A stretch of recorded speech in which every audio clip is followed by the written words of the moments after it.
আমাদের একটা প্রতিবেশী দেশ আছে, আমরা আমাদের দেশ নিয়ে যত ভাবি তারা তার চেয়ে বেশি ভাবে। যে কোনো ধরনের কনস্পাইরেসি, ষড়যন্ত্র, আধিপত্যবাদ মোকাবেলায় জাতীয় ঐক্যের চেয়ে মোক্ষম হাতিয়ার আর নাই। আমাদের বর্তমান নেতা ডক্টর ইউনূস, উনি সব রাজনৈতিক নেতৃবৃন্দদেরকে ডেকেছেন একটা ইস্যুকে কেন্দ্র করে। তার মানে গোটা বাংলাদেশ এক হয়ে গিয়েছে।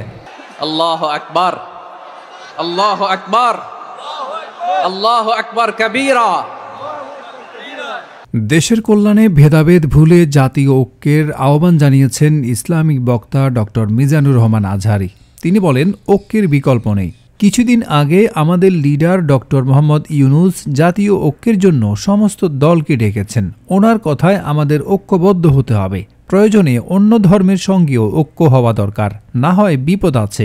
নিজেদের মাঝে মারামারি, মলমালিন্য করা যাবে না। তাওহীদের দাওয়াতের জন্য এক হতে হবে। আমরা বিচ্ছিন্ন হলে আমাদের শক্তি কমে যাবে।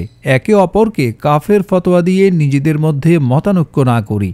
ঐক্যবদ্ধ না হলে পরাশক্তিরা আমাদের মাথায় কাঁঠাল ভেঙে খাবে।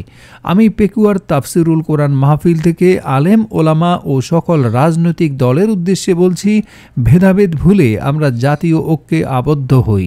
২৭ ডিসেম্বর শুক্রবার কক্সবাজারের পেকুয়ায় মরহুম মাওলানা শহীদুল্লাহ স্মৃতি সংসদ ও সমাজ উন্নয়ন পরিষদের যৌথ উদ্যোগে আয়োজিত সাবেক গুলদির মাঠে স্মরণকালের বৃহৎ তাফসিরুল কোরআন মাহফিলে প্রধান মুফাসসিরের বয়ানে আজহারী এসব কথা বলেন। রাত ৯:৩০টায় মঞ্চে উঠে ১১টা পর্যন্ত বয়ান করেন ডক্টর মিজানুর রহমান আজহারী।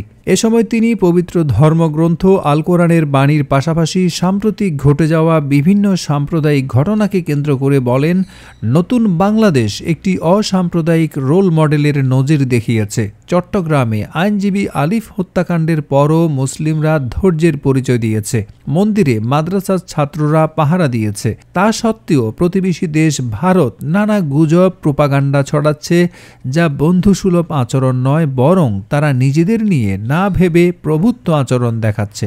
এছাড়া তিনি ভয়েস অব আমেরিকার জরিপের প্রসঙ্গ টেনে বলেন, বাংলাদেশে এখন আগের চাইতে সংখ্যালঘুরা নিরাপদে আছে এবং ভারত গুজব ছড়ানোতে বিশ্বে শীর্ষ অবস্থানে রয়েছে।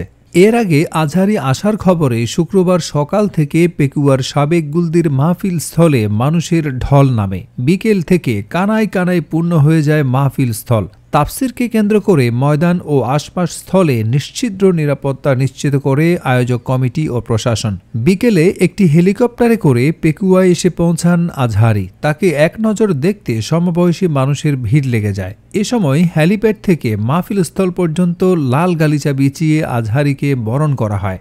অপরদিকে মাহফিলে কয়েক লাখ মানুষের সমাগম হয়। ফলে অতিরিক্ত মানুষের চাপে ২ কিলোমিটার এলাকা জুড়ে রাত অবধি কাজ করছিল না মোবাইল ইন্টারনেট। আজহারীর বয়ান চলাকালে প্যান্ডেল এলাকা ছাড়াও আশেপাশে লোকারণ্যে পরিণত হয়। বিশাল প্যান্ডেলে নানা পেশার লাখো মানুষ নীরব নিস্তব্ধ হয়ে আজহারীর বয়ান শোনেন। পেকুয়া সমাজ উন্নয়ন পরিষদের প্রধান উপদেষ্টা নিয়ামত উল্লাহ নিজামী জানান, ডক্টর আজহারী সহ জনপ্রিয় ইসলামী আলোচকদের আগমনে ধর্মপ্রাণ মানুষের ঢল নামে চট্টগ্রাম কক্সবাজারের সীমান্ত উপকূল পেকুয়ার প্রত্যন্ত অঞ্চলে। প্রায় ২ ঘণ্টা বয়ান করেন আজহারী। বুধবার রাত থেকে বিভিন্ন স্থানের কয়েকশো ইউটিউবার ক্যামেরা নিয়ে মাহফিল স্থলে জড়ো হন। বয়ান চলাকালে অনেকে সরাসরি লাইভ করেন।